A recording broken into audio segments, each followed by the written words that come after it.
창세기 25장 19절에서 34절입니다. 이삭의 족보가 사실 우리에게 처음 맞닥뜨리는 것은 아니죠. 이미 이삭의 족보에 대해서는 우리가 알고 있습니다. 그러니까 이삭 자체에 대한 족보 말이죠. 20절에 다시 한번 나옵니다. 19절에 아브라함이 이삭을 낳았고 이삭은 40세에 리브가를 맞이하여 아내를 삼았다. 우리가 알던 스토리예요.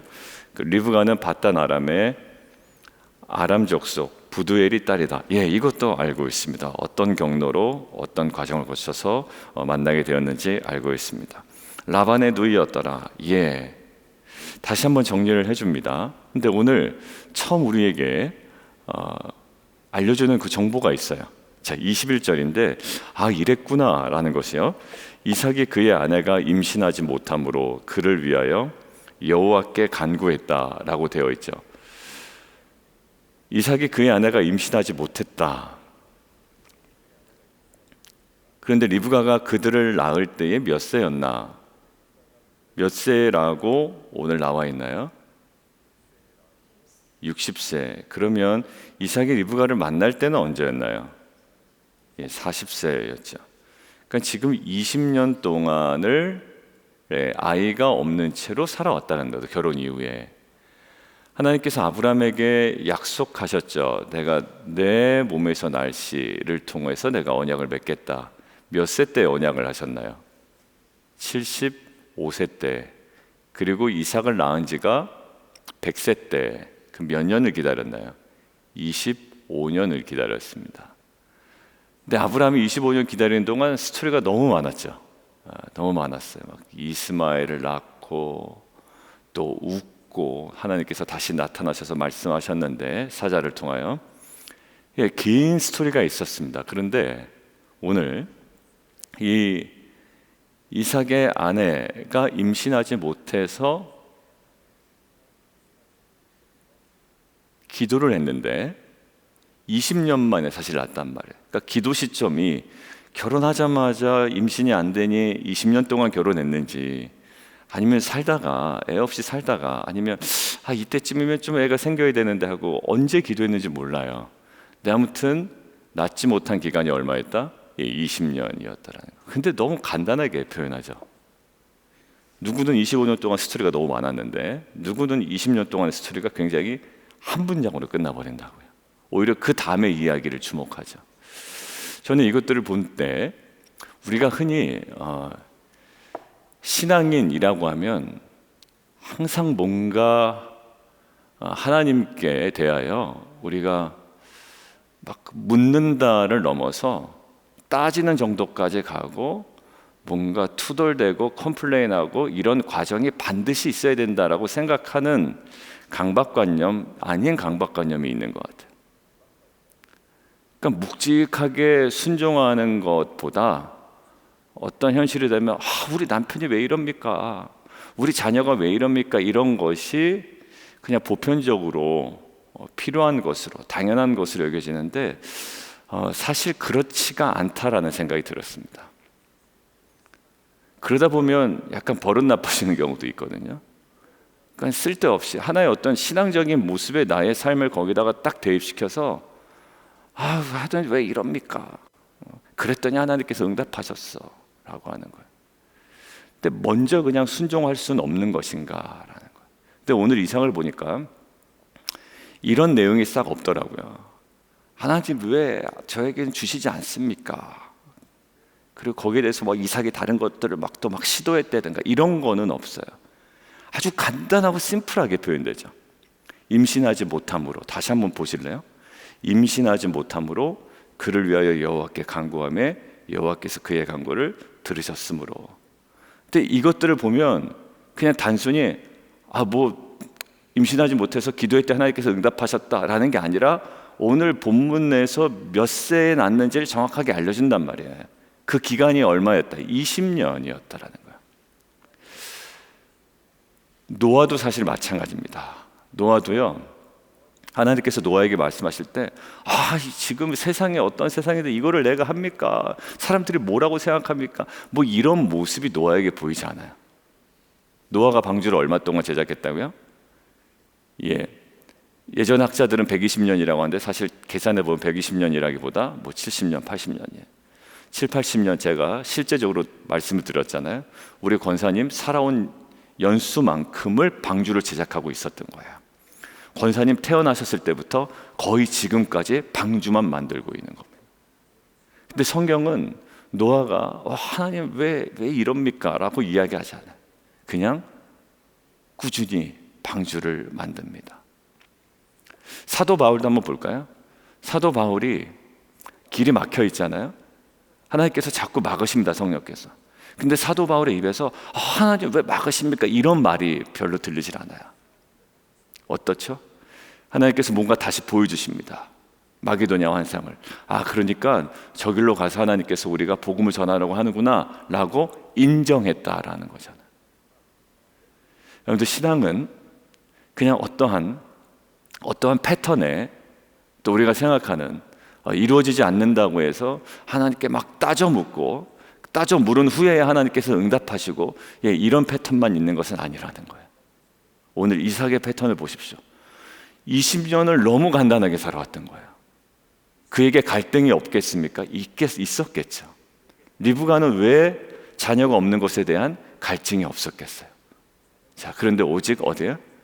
그냥 하나님께 기도하고 간구함에 하나님의 때가 대해서 이루어집니다. 신앙에서 가장 어려운 것이 뭘까요? 기다림이에요. 기다림. 근데 이삭에게 있어서 기다림은 너무 간단하게 되어 있어요. 쉽다는 건 아니에요. 그런데 그에게 뭐가 있었다? 신뢰가 있었다라는 것이죠. 신뢰가 있었다. 저는요, 이 신뢰가 어디서부터 조성이 되었는지 성경은 나와 있진 않지만 제 개인적으로 묵상하면서 한 장면이 떠올랐습니다. 아브라함이 이삭을 바칠 때, 그때 누구보다도 저는 누구를 더 점수를 줬죠? 성경 공부할 때 이삭을 점수를 더 줬습니다. 왜냐하면 아브라함은 뭐 했다? 최소한 들었다. 독자 이삭을 바치라는 소리는 최소한 아브라함은 들었다. 근데 이삭은 어땠다?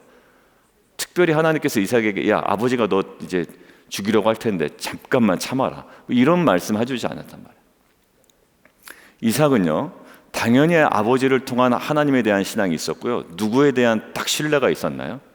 아버지에 대한 신뢰가 있었기 때문에 100세가 넘은 아버지가 자기를 죽이려 할 때 아버지 정신병자다 하고 아버지를 결박하는 자가 아니라 그냥 거기에 가만히 있었던 자였다고요. 이것이 누구로부터 왔나? 아버지로부터 온 거예요. 사실 아버지로부터 온 거예요. 여러분들, 이것들은 참 오묘합니다. 그냥 단독자로 살아가는 것 같지만 사실 그 사건 하나를 통해서 자식들은 성장해 가는 것이고 이삭은 그렇게 만들어져 가요. 이삭 어떤 면이 부각이 됐습니까? 여러분들 기억나세요? 성경이 딱 한 번 쓰였다고, 창세기에. 이삭이 뭐 하고 있었다고 그랬죠? 묵상하고 있었다. 누가 올 때? 리브가가 오고 있을 때. 묵상이 어떤 묵상인지 잘 몰라요. 그런데 이삭은 뭔가 묵상을 하고 있었다고 우리에게 강조하려고 애쓰잖아요. 그게 어디서 조성이 됐을까? 그 많은 것들입니다. 저는요, 부모의 정말 형식적이지 않은 일상에서의 정말 기도하는 모습이 보여진다면 자녀들은 당장 변하진 않더라도 분명히 받습니다. 하나님에 대하여, 나를 구원하신 주님에 대하여. 지금 당장 변하지 않았다라는 결과를 가지고 부모의 신앙을 평가하자는 건 아니에요. 그러나 우리가 정말 온전하다면, 정말 자녀까지 바칠 그 아브라함의 신앙에 이삭이 그냥 가만히 있잖아요. 그리고 지금 어떻습니까? 왜 애가 안 납니까? 이러지 않아요. 왜? 리브가를 어떻게 만났는지를 알고 있어요. 리브가를 어떻게 만났는지 알고 있고, 자기가 어떻게 바쳐질 수 있었던 상황에서 하나님께서 자기를 구하셨다, 다시 살리셨다라는 것을 알고 있습니다. 그러니 아이가 없는 상황 가운데 뭐하냐? 그냥 기도하는 거예요. 여러분들, 이게 굉장히 답답한 노릇 같지만 사실 그렇지 않습니다. 우리는 뭔가에서 하나님 왜 이럽니까? 우리가 나눌 때 항상 그런 표현을 쓰죠. 이렇게 투덜댔다는 걸 얘기하고. 여러분들, 이것을 너무 당연한 식으로 여기지 않았으면 좋겠어요. 처음에는 그게 항상 패턴이 됩니다. 이래가지고 내가 좀 그랬는데요. 우리에게는 뭐가 있죠? 변하지 않는 말씀이 있습니다. 기다리는 것도 능력입니다. 투덜대는 것이 능력이처럼 보이지만 정말 우리가 기다리는 것도 능력입니다. 어제도 얘기했잖아요. 바로 쏘아붙이는 것도 능력이에요. 근데 오히려 그렇게 하지 않은 것은 더 큰 능력인 것처럼 그렇습니다. 여러분들, 우리 안에 그러니까 나눔을 듣고 나도 나누다 보니까 그냥 그런 패턴이 우리에게 너무 익숙해져 있는데 그렇지 않은 인물들이 너무나도 많다라는 거예요. 자, 오늘 조금 더 들어가 보겠습니다. 결국 임신하지 못함으로 그를 위하여 여호와께 간구하며 여호와께서 그의 간구를 들으셨으므로 그의 아내 리브가가 임신할 때, 굉장히 간단한데 여기 묵직한 내용이 들어있다라고 이야기했죠. 약속의 성취는 어떻게 일어날까요? 결국 이삭을 통해서 반드시, 왜 이게 중요했냐면 아브라함에게 약속하신 게 이삭과 언약을 맺으시잖아요. 그럼 이삭에게 뭐가 있어야 됩니까? 자녀가 있어야 되는 거예요. 나에게 비즈니스를 시작하게 하시고 직장을 어떤 진로를 선택하게 하시고, 이것은 뭐와 관련이 있다? 언약과 관련이 있다. 계속 창세기에 우리가 강조했습니다. 언약의 성취와 관련이 있다. 그러니까 언약의 성취와 관련이 있는 것처럼 우리는 생각을 해야 되는 거예요. 세속적으로 생각하다가 막판에 와서 그냥 뭔가 어려울 때 그냥 이야기하는 것이 아니라 철저하게 언약 관점에서 시작합니다. 이스마엘로 만족 안 된다는 거 아니에요. 하나님은 이스마엘이 충분히 만족할 수 있는, 아브라함도 흔들어 깨우시는 자인데 일이 잘 될 때 이 정도면 괜찮아 라고 생각했던 나를 흔들어 깨우신다고. 야, 그거 일 잘 되는 거 아니야. 그게 중요한 게 아니다. 잘 되든 못 되든 이삭을 계속 바라봤어야 되는 거예요, 아브라함이. 근데 오늘 보십시오. 이삭도 이제 자녀가 나야 되는데 안 돼요. 근데 지금 오늘 이 구절 가운데 묵직한 메시지가 하나 있습니다. 뭐냐면 약속의 성취는 결국 어디에서부터 결정이 나죠? 하나님의 특별한 행위에 의해서 가능하다라는 거예요. 약속의 성취는 이삭이 뭔가 열심히 노력해서 되는 것이 아닙니다. 결국 하나님의 특별한 행위에서 성취가 되는 거예요. 그러기 위해서 이삭이 했던 건 뭘까요? 열심히는 했죠. 근데 뭘 열심히 하던가요? 간구를 합니다. 느헤미야 기도의 사람이었습니다. 그렇죠? 1장에서부터 강조되는 거 기도의 사람이야. 밤낮으로 기도하고 매일 기도하고 금식하며 기도하고 1장에 계속 반복되었던 거예요. 근데 심지어 그 모욕의 말을 들었을 때도 어떻게 합니까? 그들 향하여 입을 닫고 하나님께 기도합니다. 4절에 기도하고 7절에 기도했다, 이렇게 나와 있어요. 하나님의 특별한 행위에서만 이것이 성취됩니다. 우리 공동체도 마찬가지입니다. 하나의 응답은 결론이 아니에요. 하나의 응답은 또 다른 시작입니다. 명확한 거예요. 개척은 또 다른 시작이에요. 그리고 3년 동안 우리에게 허락되는 어떤 응답은 또 다른 출발이에요. 그것으로 이제 모든 것들이 보장되지는 않는 거예요. 여러분들, 이 기도가 너무나 중요하게 여러분들에게 계속 강조합니다. 여러분들 나오는 시간, 그러니까 나오신 분들한테는 형식적인 기도가 되지 않도록 제가 강조하고요. 나오지 않는 분들에게는 정말 여러분들이 하나님과의 관계에 있어서 투명하게 인격적인 기도의 관계를 꼭 맺으라고 말씀드립니다. 이것은 바리새인들이 했던 기도와는 전혀 다른 차원이고, 이것은 우리의 생명과 우리의 삶과 특별히 언약을 이루시는 하나님에 대한 신뢰를 우리가 나타내는 것이고, 그거 아니면 우리가 이뤄낼 수가 없어요. 특별히 분별이 안 되더라고요. 기도하지 않으면 일단 분별이 안 돼요. 그러니까 말이 이상하게 나와요. 기준도 자꾸 틀려져요. 왜? 기도 가운데 이삭처럼 묵상한 게 없으니까. 그냥 나눌 거리를 찾는 것이 아닙니다. 저는 조금 더 강조합니다. 나눌 거리를 찾았다고 해서 그냥 안심이 되잖아요. 왜? 나눌 거리가 있으니까. 여러분들, 그거 하라고 큐티를 하나님께서 우리에게 하신 거라고 아닌 거라고요. 겨우 나눌 거리 하나 찾았다고 우리가 큐티하는 게 아니라 우리 삶을 송두리째 말씀으로 바꾸기를 원하시는 하나님과 계속 대면해야 되죠. 이건 바쁘다는 핑계가 안 됩니다. 기도도 안 되는 거예요.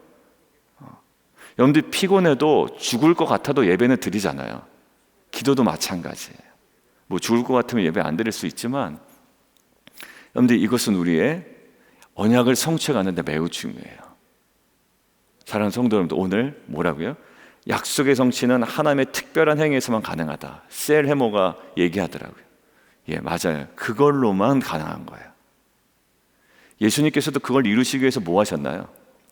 십자가를 깎으셨나요? 막 열심히 내가 좀 멋있게 죽어야 되는데 어느 십자가에 그런 열심이 아니었어요. 예수님께서 십자가에 달려 돌아가실 때 그것은 언약의 성취거든요. 어떻게 접근해 가시던가요? 계속 기도하십니다. 하나님의 뜻에 따라. 십자가의 길을 걸어가는 것은 세상적 정의로움을 갖고 있는 사람이 걸어가는 게 아니에요. 아니면 막 어떤 교회에 대한 비판이나 그렇지 못한 사람들의 비판적 시각이 있는 사람이 걸어가는 게 아니에요. 그런 사람들이 십자가를 얘기는 합니다. 왜? 그런 세속적인 교회, 세속적인 성도 막 이것을 비판은 하지만 결국 뭡니까? 십자가는 누가 걸어가냐면 정말 간절히 기도하고 하나님의 역사를 꿈꾸며 나아가는 자에게 그 삶이 살아가는 거예요. 왜냐하면 진통이 있기 때문에 그러는 거예요. 이삭 보십시오. 끊임없이 기도하고 결국 20년 만에 아이를 낳습니다. 여러분들, 저와 여러분의 신앙 너무 엉뚱한데 막 그런 데 둘 필요 없어요. 나눔을 어떻게 할까? 그 다음에 뭐 결국 하나님과 대면하는 거 아닙니까? 대면하고 깨달은 것에, 왜냐하면 정말 인격적 만남이 있다면 그냥 뭔가 이렇게 깨달음이 아니라 그럴듯한 것이 아니라 내 삶이 정말 말씀이 침투해 들어가고 거기 안에 끊임없는 변화가 있고 거기 안에 애통함이 있고 이런 거예요. 저는요 좀 많이 신앙의 거품이 이제 가면 갈수록 많이 빠졌으면 좋겠습니다. 내 실체를 인정을 하는 거예요. 그냥 내가 예전에 말은 그렇게 했어도 내 삶은 형편 없었구나. 우리의 나눔 가운데 또 저의 나눔 가운데 그리고 우리 부들의 나눔 가운데 그런 것들이 이제 드러나잖아요. 예, 아니에요. 우리는 날마다 이삭처럼 꾸준히 그 자리에 나가 있어야 됩니다. 묵상했던 이삭, 아브라함이 자기를 바칠 때 가만히 있었던 이삭, 리브가를 어떻게 만난지 알았던 이삭, 이 모든 사건들을 통하여 이삭은 형성되어 가기 시작했어요. 마지막으로 하나 보고 마칠게요. 여러분들, 결국 큰 자가 어린 자를 섬긴다라고 되어 있는데 결국 그러면 뭐 세상 다 모든 거 끝난 거 아니냐? 참 요 오묘한 진리가 있어요. 결국 그러면서도 이 하나님의 그 주권은 인간의 자유의지와 오묘하게 섞여 있습니다. 그러니까 이게 이제 완전 강한 쪽으로 가면 이제 좀 그 자유주의 신학 쪽으로 가는 거고요.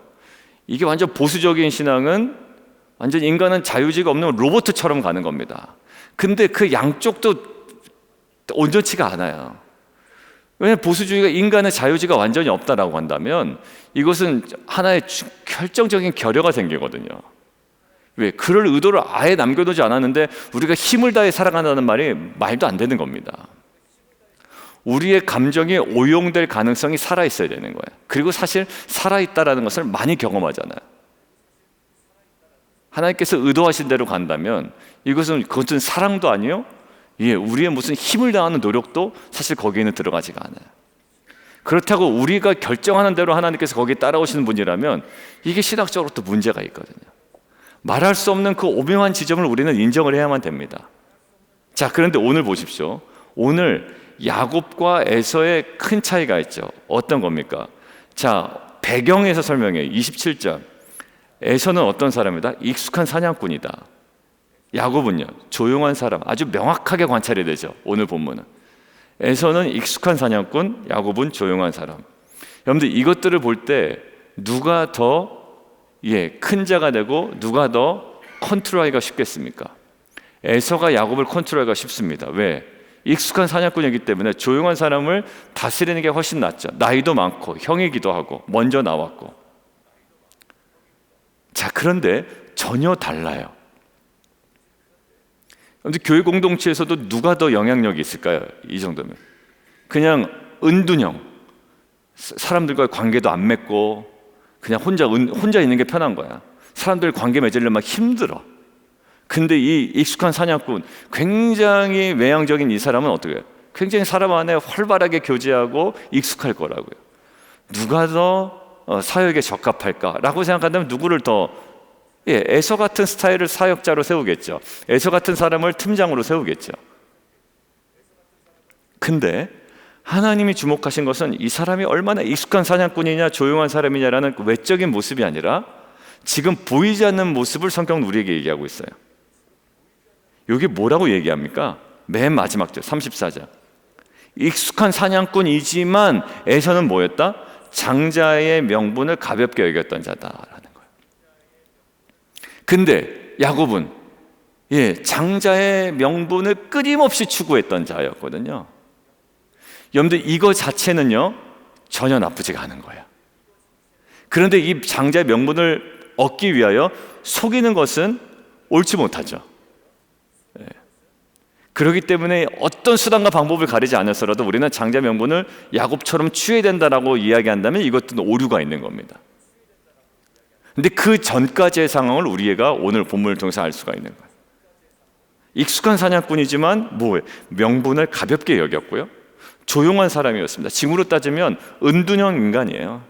그냥 밖에 잘 나오지도 않고 그냥 혼자 집안에 그냥 처박혀 있고. 뭐가 매력적이에요? 그런데 장자의 명분에 대해서 굉장히 끊임없이 추구했던 자입니다. 저는요 당연히 에서는 장자의 명분을 가볍게 여기는 이 행위가 어떻게 가능했겠냐. 여기 일단 큰아들이죠. 익숙한 사냥꾼이죠. 아버지가 뭘 좋아했다고? 아버지가 에서가 사냥해 오는 것을 너무나도 좋아했대요.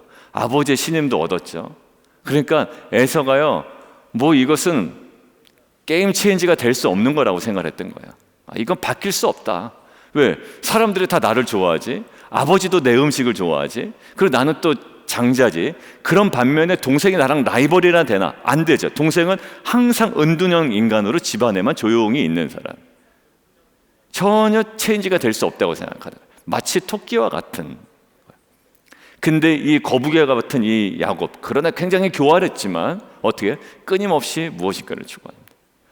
저는요 이 내면에 끊임없이 추구하는 것이 매우 중요하다고 생각돼요. 뭘까요? 그게 바로 십자가예요. 여러분들 십자가를 경홀히 여깁니다. 왜? 그것을 경홀히 여기고 뭐하죠? 사냥하러 나갑니다. 우리의 신앙이 마치 이런 신앙이 아닌가라는 생각이 들었어요. 왜? 사냥하면 사람들이 알아주거든. 사냥하면 아버지가 알아주거든. 음식 만들어서 막 주니까 아버지가 막 그 음식에 너무 좋아하거든. 근데 결국 중요한 걸 놓쳤던 거예요. 에서는 그 장자의 명분에 대한 끊임없는 추구, 이것이 없었던 거예요. 왜? 그것으로 너무 매력적이고 그것으로 충분히 인생을 커버를 할 수 있다고 생각했다는 거예요. 안 됩니다. 기민하고 민첩하고 감각 있다고 잘하는 게 아니에요. 여러분들 감각 있고 나는 센스가 있다라고 해서 모든 일을 잘 처리하는 거 아닙니다. 안 돼요.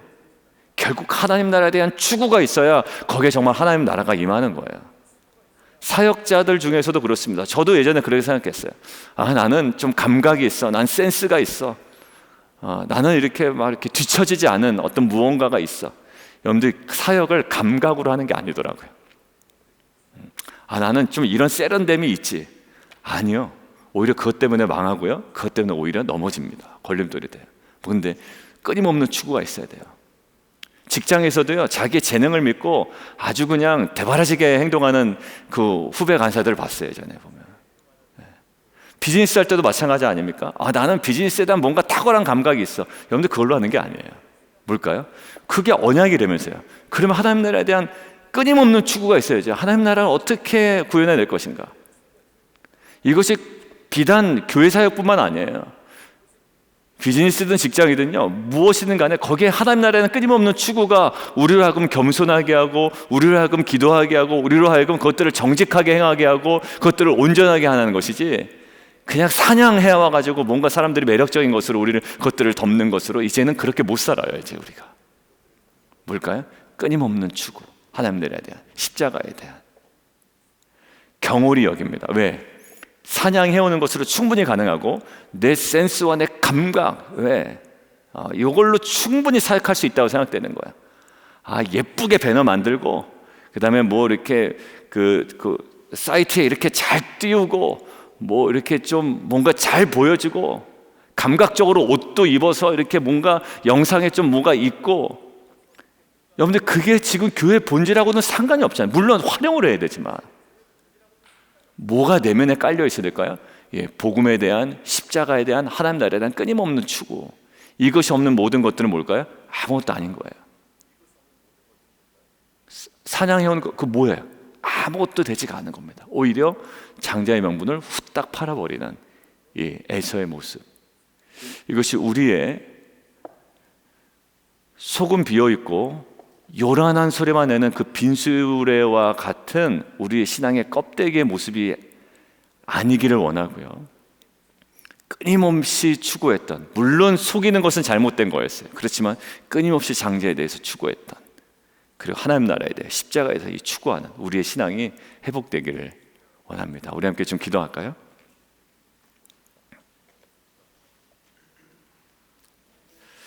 우리 하나님께서 우리에게 허락하시는 말씀까지 함께 기도하겠습니다. 오늘 이삭이 기도하는 장면이 나옵니다. 근데 너무 간단하게 지나가서 그냥 기도했더니 하나님께서 주셨다, 너무 간단하게 우리가 받아들일 수가 있는데 20년을 기다린 거예요. 근데 25년 기다릴 때 아브라함에게 수많은 사건과 사고가 있었는데 이삭은 그게 없습니다. 어떤 그런 패턴만이 우리에게 신앙의 패턴이 있는 건 아니에요. 노아 같은 사람이 있고 이삭 같은 사람이 있었고 또 사도 바울 같은 사람이 있었습니다. 사도 바울이니까 그렇게 하지, 아니요, 우리와 모든 성정이 같은 사람입니다.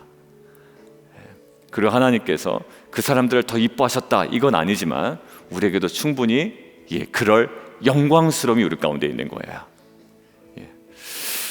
이 심지어는 이 약속의 성취를 오직 하나님의 특별한 행위에서만 가능하다는 걸 알고 기도했던 이삭처럼 우리가 그 자리를 회복해 나가기를 원합니다. 그리고 가만히 보면 싸웠기 때문에 뭔가 이루어진 것 같고, 에서가 익숙한 사냥꾼이었기 때문에 잘못된 것 같잖아요. 아니요, 익숙한 사냥꾼 나쁘지 않은 거예요. 싸웠기 때문에 일어나고, 야곱은 조용했기 때문에 이것이 이루어졌고, 익숙한 사냥꾼이었기 때문에 에서는 나쁜 사람이고, 아니요, 그런 도입은 안 돼요. 그럼에도 불구하고 에서에게 뭐가 있었습니까? 에서에게는 경홀히 여기는, 그러나 야곱에게는 끊임없는 그 추구가 있었단 말이에요. 오히려 세상적으로 볼 때는요, 전쟁 나면 큰 자가 이기겠죠. 그리고 익숙한 사냥꾼이 더 유리하겠죠. 아버지도 너무 좋아한다는 거예요, 아버지도. 그런데 결국 그 내면에 추구하는 바가 결국 하나님의 뜻을 이뤄내는 정말 결정적인 그 포인트가 됩니다. 하나님, 우리 안에 결국 하나님 이루실 거겠죠. 이거 우리 가운데 들은 마음이 있어요. 항상 하나님 결국 뭐 이루시겠지. 아닙니다. 그 애매한 지점이 있습니다. 그것에 정말 확신이 있다면, 정말 하나님께 이루신다는 확신이 있다면 그렇게 살 수는 없는 거예요. 우리 보고 하나님 이루시겠지라고 그렇게 방관하면서 살라고 그 말씀 주신 게 아니거든요. 확신이 있다면 그렇게 살 수는 없는 거예요. 우리 안에 다시 한번 신앙의 모든 것들이 리셋되어지고, 하나님 끊임없이 추구하는 이 복음에 대한, 십자가에 대한, 하나님 나라에 대한 이것이 하나님 우리 안에 회복되게 도와주십시오. 야곱의 마음이 회복되게 도와주십시오. 야곱의 수단이 아니라 야곱의 마음이 우리 안에 다시금 회복되게 하여 주옵소서. 함께 기도하며 나가도록 하겠습니다.